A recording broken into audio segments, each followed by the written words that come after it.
Hi friends, నా YouTube ఛానల్కి స్వాగతం. ఈరోజు మనం 3 ఆంగ్ల పదాల గురించి మాట్లాడబోతున్నాం. అవి కాన్ఫిడెంట్, కాన్ఫిడాంట్ మరియు కాన్ఫిడాంట్.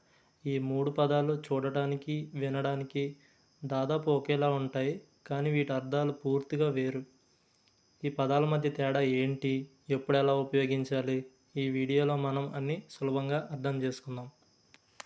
So let's get started. మొదటగా కాన్ఫిడెంట్. కాన్ఫిడెంట్ అంటే ఆత్మవిశ్వాసం ఉన్న.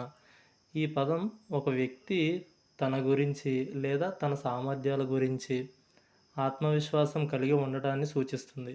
ఉదాహరణకు, మీరు ఒక పరీక్ష బాగా రాశారని లేదా ఒక ప్రజెంటేషన్ బాగా ఇస్తారని నమ్మితే మీరు కాన్ఫిడెంట్గా ఉన్నారు అని అర్థం. సెకండ్, కాన్ఫిడాంట్. ఇది ఒక నామవాచకం, అంటే ఒక వ్యక్తిని సూచిస్తుంది. కాన్ఫిడాంట్ అంటే మీరు మీ రహస్యాలను లేదా మీ మనసులో భావాలను ధైర్యంగా పంచుకునే సన్నిహిత వ్యక్తి. ఈ పదం సాధారణంగా పురుషుల కోసం ఉపయోగిస్తారు. కొన్నిసార్లు లింగం పట్టించుకోకుండా కూడా ఉపయోగిస్తారు. నెక్స్ట్, కాన్ఫిడాంట్ అంటే రహస్యాలు పంచుకునే సన్నిహిత స్త్రీ.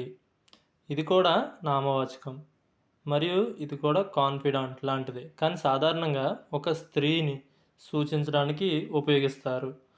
కాన్ఫిడాంట్ అంటే మీ రహస్యాలను లేదా మీ గుండెలోని బాధలను లేదా మీ గుండెలోని మాటలను భావాలను పంచుకునే సన్నిహిత స్త్రీ, స్నేహితురాలు.